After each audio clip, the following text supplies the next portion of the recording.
পিঁপড়া গোনা যাবে, আমার অনেক শত্রু গোনা যাবে না, কিন্তু তাদেরকে আমি ভালোবাসি। আমি মনে করি চেয়ার আমাকে টানে, প্রত্যেকটা চেয়ারই আমাকে টানে। আমার আমার আমার আমার নিজেরই খারাপ লাগছে যে আমি একটা হিস্ট্রি বলতেছি, তো তাকে আমাকে আমার হাত দিয়ে ফাঁসির রায় দিতে হয়েছে। আমি বলেছিলাম যে এটা একটা পবিত্র ছবি, মানে এখানে কোনো ন্যাকেড সিন ছিল না। আমার অনেকে কমেন্টে লিখে আমি সাজাপ্রাপ্ত আসামি। অ্যাকচুয়ালি আমি কোনো সাজাপ্রাপ্ত আসামি না, আমি একজন সিআইপি। আমার বাসার কাজের মেয়েদের বেতনই আমার দিতে হয় 5 লাখ 6 লাখ। আমি চলচ্চিত্রের সাথে কিন্তু এখন যুক্ত হয়নি, আপনারা জানেন কি না, আমি কিন্তু প্রায় 22টার মতো মিউজিক ভিডিও করেছি। আমি নিজের গলায় আমি কণ্ঠ দিয়ে গান করেছি, সব কিছু আসলে শখের বসে। আমি একজন মানুষ এবং একজন ভালো মানুষ হতে চাই বা হয়েছি। আমি মানুষের জন্য কাজ করতে চাই বিধায় বিভিন্ন সংগঠনের সাথে আমি যুক্ত হই। আপনারা জানেন ব্যবসায়ীদের শীর্ষ সংগঠন যেটাকে বলা হয় বিজনেস পার্লামেন্ট, সেখানে কিন্তু আমি 2বার নির্বাচিত ডাইরেক্টর, মানে 4 বছর ডাইরেক্টর ছিলাম।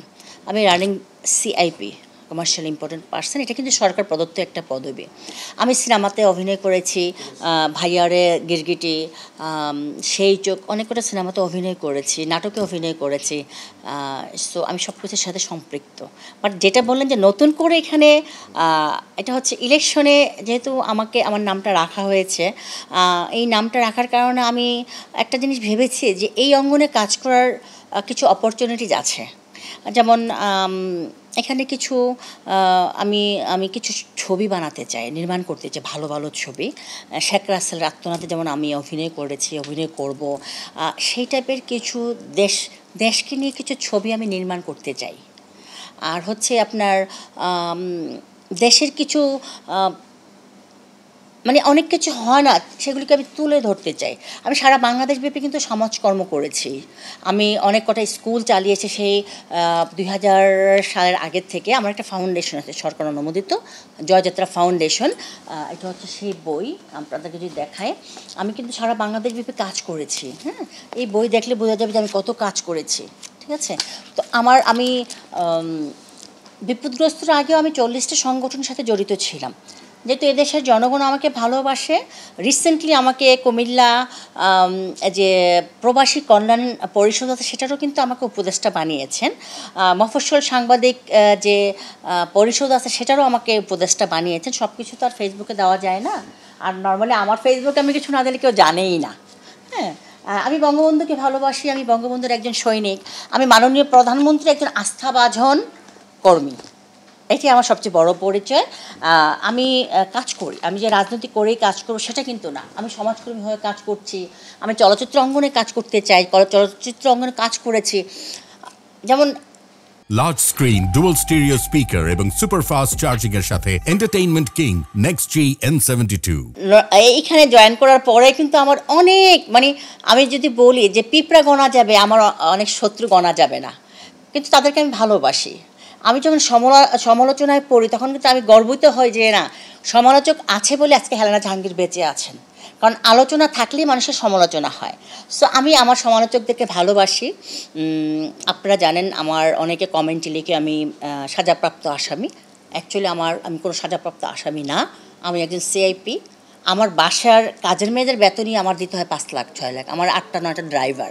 সো আমাকে যদি 52,000 টাকার মামলা কোনো পাবলিক দিয়ে থাকে, তাহলে এটা তো জনগণ বুঝবে যে মামলাটা একদমই মিথ্যা একটা মামলা, তাই না? সেই সাজাপ্রাপ্ত আসামি হওয়ার পর তো সেই মামলা নেই, মানে এটা মহামান্য কোর্ট আমাকে খালাস করে দিয়েছেন। সো আমি মনে করি আমি একজন নির্দোষ মানুষ বিধায় আমি প্রত্যেকটা অঙ্গনে আমাকে ডেকে নিচ্ছে। আমার এই গতকালকেও 4-5টা সংগঠনের আমাকে উপদেষ্টা বানানোর জন্য আমাকে ডাকা হয়েছিল। সো আমি মনে করি যে আপনি দেখেন অনন্ত জলিল কিন্তু গার্মেন্টস ইন্ডাস্ট্রির সাথে জড়িত আছে। যেহেতু আমার গার্মেন্টস আছে, নতুন করে আবার একটা ট্রল হচ্ছে যে আমি গার্মেন্টসে চাকরি দিতে বলেছি, আমি কিন্তু এটা বলিনি। আমার ভিডিওটা যদি আপনারা দেখে থাকেন, আমি বলেছি যাদের চাকরি লাগবে। অনেকে আসে না যে আপনি সাংবাদিকতা করতেছেন, বাট আপনি হঠাৎ করে সাংবাদিকতা আপনার ভালো লাগছে না, আপনি চেঞ্জ করতে চাচ্ছেন, যেন আমি এটা করবো না, আমি একটা প্রতিষ্ঠানের সাথে সম্পৃক্ত হব। আমি সেই উদ্দেশ্যে কিন্তু কথাটা বলেছি। হ্যাঁ, পরে আসলে আমাকে সবাই বলছিল সাংবাদিক সম্মেলন করেন, আপনি আপনার কথাটা ক্লিয়ার করেন, বাট অ্যাকচুয়ালি আমার সেই সময়টুকু হচ্ছে না, আমি আসলে অনেক ব্যস্ত। আমাকে যখন RTV থেকে কল করেছে, আমি কিন্তু বলেছি যে আমি আসলে মিডিয়াকে সম্মান করি, যেহেতু আমার একটা মিডিয়া আছে, সাংবাদিক ভাইদেরকে আমি অনেক রেসপেক্ট করি, নিজেও আমি একজন সাংবাদিক। যখন যেখানে আমাকে ডাকা হয়, আমি কিন্তু আমার চেয়ারটা আমি নিজে বানাই নিই, আমাকে চেয়ারে আমাকে টেনেছে। আমি মনে করি চেয়ার আমাকে টানে, প্রত্যেকটা চেয়ারই আমাকে টানে। এফবিসিসিআইতে আমি অপোজিশন থেকে মানে বিপুল ভোটে জয় হয়ে কিন্তু আমি এফবিসিসির ডিরেক্টর হয়েছি। প্রথম দিকে এফবিসিসিআইতে আমাকে যে প্যানেল মানে নর্মাল প্যানেল আমাকে নেয়নি, অপোজিশন থেকে কিন্তু আমি পাশ করেছি, একমাত্র অপোজিশন থেকে 18 জনের মধ্যে আমি পাশ করে এসেছি। তার মানে আমাকে যদি কখনো কেউ ডাকা হয়, সেই জায়গাটা আমি চ্যালেঞ্জ হিসেবে নেই যে আমি এখান থেকে বের হয়ে আসতে হবে আমাকে।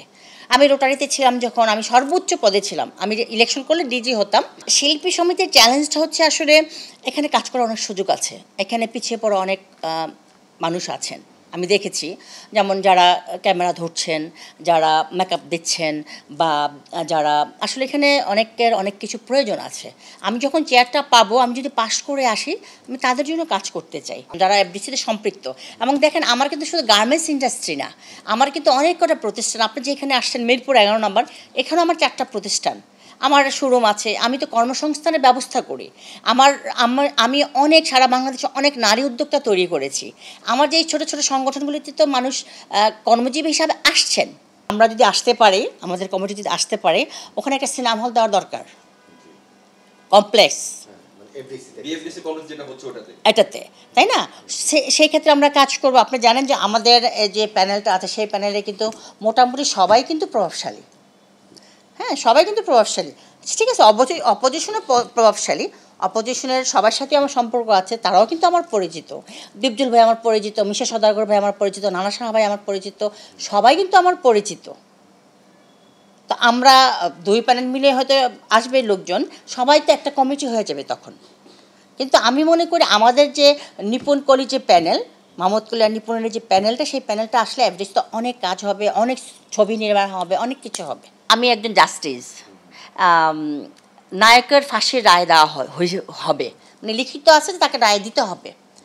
আমি তাকে নিয়ে অনেক স্টাডি করেছি, অনেক, যে তাকে যে আমি ফাঁসি দিব, একটা নির্দোষ মানুষকে 164 দেওয়া আছে, একটা নির্দোষ মানুষকে আমি ফাঁসি দিব, তাকে নিয়ে আমি অনেক বই পড়েছি, অনেক কিছু পড়েছি, যে তাকে কীভাবে ফাঁসিটা দেওয়া, ফাঁসি থেকে বিরত রাখা যায়। অ্যাকচুয়ালি সেই ছেলেটা কিন্তু সে খুন করে নাই, আরেকজনের খুনের ভারটা সে নিয়েছে।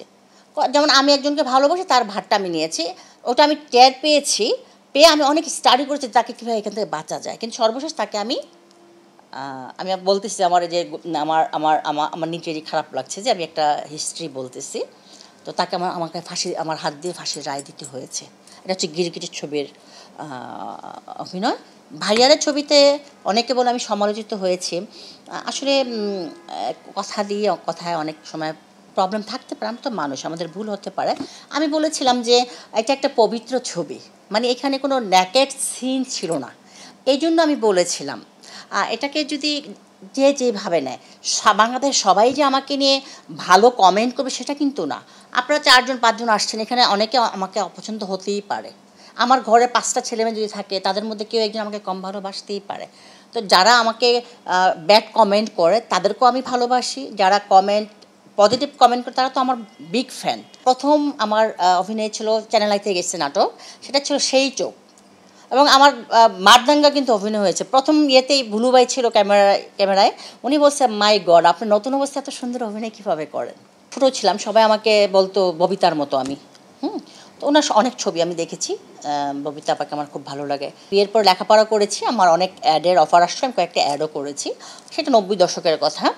আর এখন তো আমি বুড়ো হয়ে গেছি, আমার ছেলে বিয়ে করেছে, নাতি হয়েছে। হ্যাঁ, তো এখনও আমার ভালো কিছু চরিত্র আমার করার ইচ্ছে আছে, এবং আমি যে ছবিগুলো নির্মাণ করব সেই ছবি তো আমি কিছু ভালো অভিনয় করব, আমার আশা আছে।